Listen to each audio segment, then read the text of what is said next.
Good afternoon, everybody. I'm so happy to be invited to All Saints. Um, I actually grew up in an Episcopal church. It's called Grace Church in Syracuse, New York. And at least I thought we were Episcopal, but when I look around here, I think we might have been faking it. But so happy to be invited by Catherine Duffy, and great to see Robert and Debbie, old friends of mine. I'm a professor of theology at Xavier University. And I'd like to share a little bit of what I do at Xavier. And let me start with a scripture from Romans. Do not conform to the patterns of this world, but be transformed by the renewing of your mind. When we think about what it means to be a Christian, many point to what one believes. Others point to what we love with our souls. But most neglect what one commits to with one's mind. When someone asked Jesus, out of all the 613 commandments, which one is most important? He replied, you shall love the Lord with all your heart, with all your soul, and with all your mind. The second was, love your neighbor as yourself. The discipline of theology is about loving God with your mind. And that's what I try to do. I try to teach students to love God with their mind. My specialty is Black theology, and I've been teaching Black theology for a number of years now to many different audiences. And when most people enter the class, they start thinking about it's a course on either race relations or Black church studies or racial justice, and I understand that. Especially now when the country is in so much distress over racial issues. But I have to remind people that Black theology is a Jesus-orientated discipline. In order to convey that, I like to go to an African-American mystic named Howard Thurman. Howard Thurman was born the grandson of slaves, and he was one of the greatest religious figures of the 20th century. His writings, particularly Jesus and the Disinherited, had a profound influence on Martin Luther King Jr. and was the spiritual undergirding of much of the civil rights movement. In the 1930s, as part of a Fellowship of Reconciliation, Thurman traveled to India to see the great Mahatma Gandhi. And I want to read a passage from one of his encounters there. This is right from Jesus and the Disinherited. In the fall of 1935, I was serving as a chairman of the delegation sent on a pilgrimage of friendships from the students of America to the students of India, Burma, and Ceylon. It was at the meeting in Ceylon that the whole crucial issue was pointed out to me in a way that I can never forget. At the close of a talk before the Law College, the University of Colombo, on civil disabilities under states' rights in the United States, I was invited by the principal to have a cup of coffee. We drank our coffee in silence. After the service had been removed, he said to me, "What are you doing here? I know what the newspapers say about your pilgrimage of friendship and the rest, but that's not my question. What are you doing here?" This is what I mean. More than 300 years ago, your forefathers were taken from the west coast of Africa as slaves. The people who dealt in the slave traffic were Christians. One of the most famous Christian hymn writers, Sir John Newton, made his money from the sale of slaves to the New World. He is the one who wrote, "How sweet the name Jesus is, an amazing grace." There may be others, but these are the ones I know. The name of the one famous slave vessel was named Jesus. The men who bought the slave were Christians. Christian ministers, quoting from the Apostle Paul, gave the sanction of religion to the system of slavery. Some 70 years ago, you were freed by a man who was not a professing Christian, but rather the spearhead of certain political, economic, and political forces, the significance of which he himself did not understand. During all the period you have lived in a Christian nation in which you are segregated, lynched, and burned. Even in church, I understand their segregation.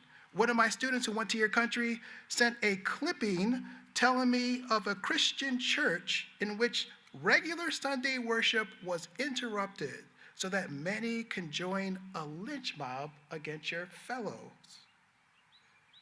When he had been caught and done to death, they came back to worship their Christian God. Then he looks at Howard. He says, "I am a Hindu. I don't understand. Here you are in my country, standing deep within the Christian faith and tradition.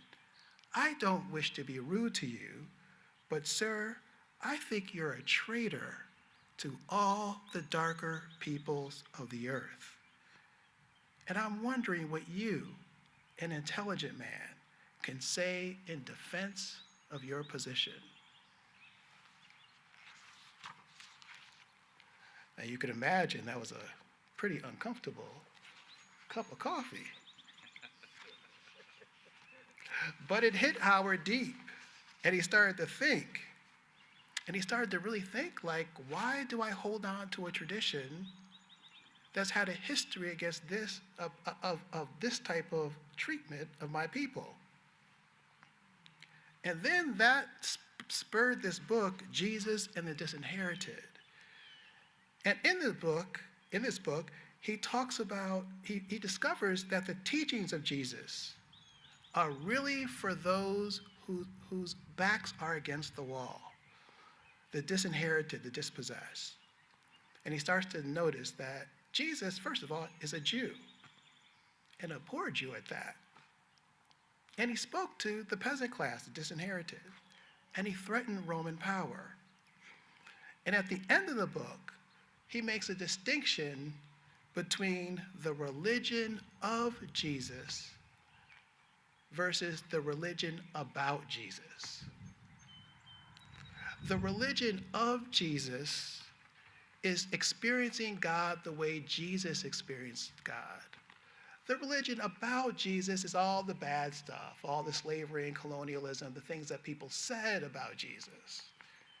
And he says to be a Christian is to really try to have a religious encounter, a meaningful encounter of God in the way that Jesus had an encounter with God.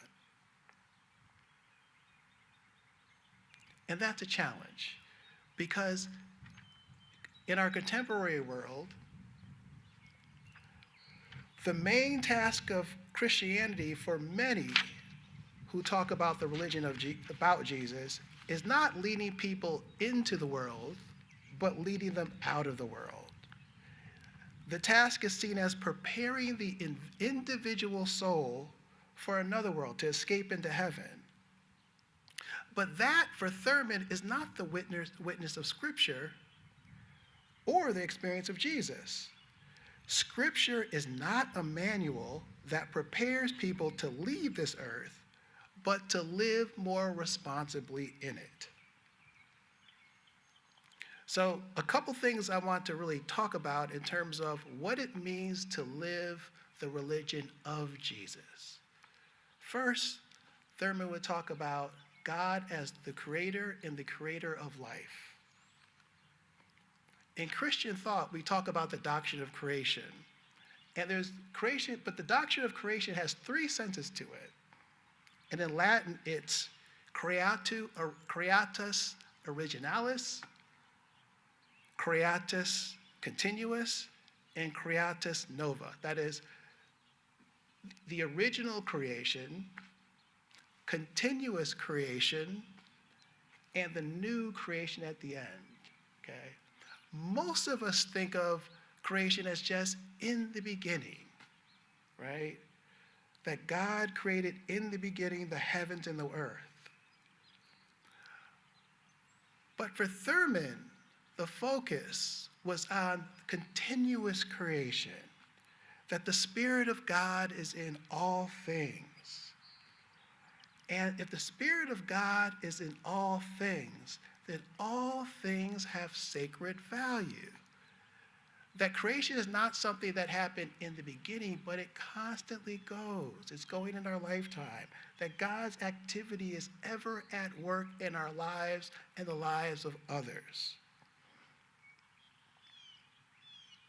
That the image of a faraway God that we somehow have to leave earth in order to be with is counter to the scriptural vision of faith. Even in Revelations at the end, right, the holy city is coming down to earth. It's not people coming up, it's God coming down. Jesus, the incarnation is about God coming down. But yet we have an image of us trying to go up to heaven, right? And I have a friend who always makes a joke and says, all those people think they're going up when God's going down. They're going to cross God and they're going to go in a different direction.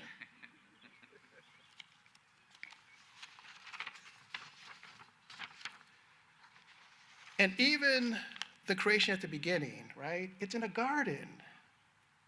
God is on God's knees breathing dirt, animating dirt to become you, me, plants, animals, right? God is like a gardener, right? So God is always coming down. God's Spirit is in all of creation. And the idea of God coming down in continuous creation gives us the impulse to help prepare this place to be a better home for God. God's desire to live among us has deep implications.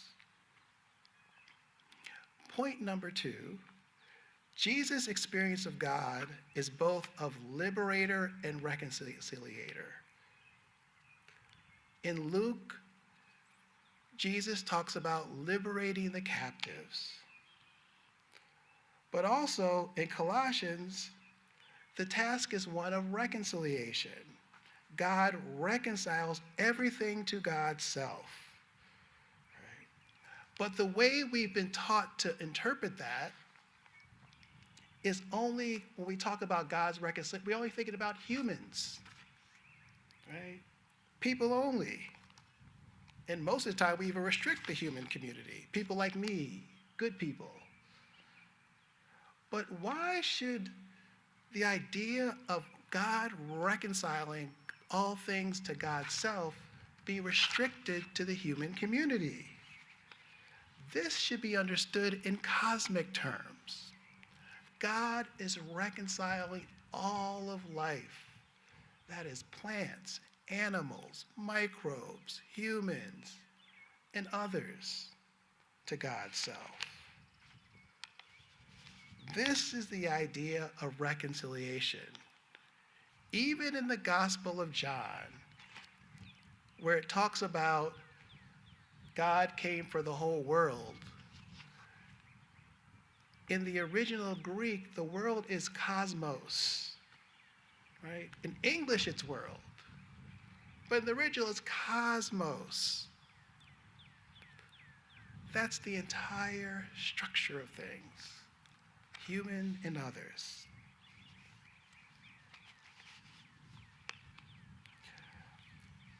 But in our popular culture, we like to talk about Christianity as mostly trying to align our souls and forget our bodies.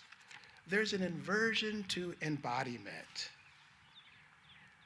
And that's somewhat understandable because bodies are imperfect.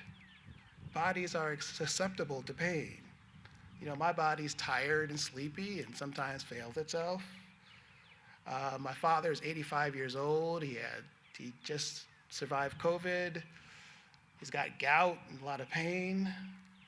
And one could understand why one would want to be released from the body, right? It's comprehensible, it's understandable, especially when your body doesn't work the way it used to, right? But Jesus sees bodies racked with pain, with hunger, with demon spirits, and he doesn't want to liberate the soul from the bodies in Scripture. He attends to the body in acts of healing, in acts of nurture. How can the healing love of God enter more deeply into bodies? The work of Christian life is to draw us more closely to each other so we can become the kind of presence that contributes to healing, to nurture, to companionship. It's not a life of flight, it's a life of accompaniment. And third point, to experience God the way Jesus experienced God means to see everyone in every place through God. In Corinthians, Paul mentions that we no longer see things from a human point of view, but we see everything through the realm and vision of the new creation, right? What does it mean to say we see everything through the new creation? It really means not seeing things exclusively from our own personal viewpoint and not to measure and value everything simply by their use or benefit toward me. That's how we change things about everything, right? That it's not about how it values and benefit me, it's that things are intrinsically good in and of themselves. Now that has a way of trying to be attentive and value things, but it also has a kind of a social and political dimension to this too. Because if we really take this seriously, we should disinvest from national framing stories that seek to prevent us from seeing the role of Christ in the other, in strangers, right? We should not invest our mental, moral, and financial energies into stories that divide and destroy us, in stories that limit the value of human activity to the distribution of goods and services. Framing stories where humans are transformed only into self-interested individuals whose purpose is to compete, to accumulate, and only to maximize their personal pleasure. Those scripts have failed. They haven't made us safe or happy. The religion of Jesus confronts these dominating framing stories and offers a radical alternative that's rooted in the image of the reign of God. So the Jesus story could be reimagined as a story that calls us to a humanity that is more creative, that's more harmonious, that's more just, with integrity and peace. Martin Luther King Jr. had this sense of a community in the 1960s. He witnessed a world growing more and more interdependent, and he saw powerful reactionary forces trying to prevent that kept people divided. And King's message was, we need each other. King saw a hidden wholeness beneath the brokenness and division of humanity. He didn't see our choices as being between black and white, Republican or Democrat, gay versus straight. He saw our choice as being chaos or community. We either live together as brothers and sisters, or we perish together as fools. King calls us to adopt the religion of Jesus and to become more morally courageous. He reminds us that while elections and politics are important, what's more important is the kind of persons and societies we're trying to become. Are we becoming more inclusive, or are we becoming more restrictive?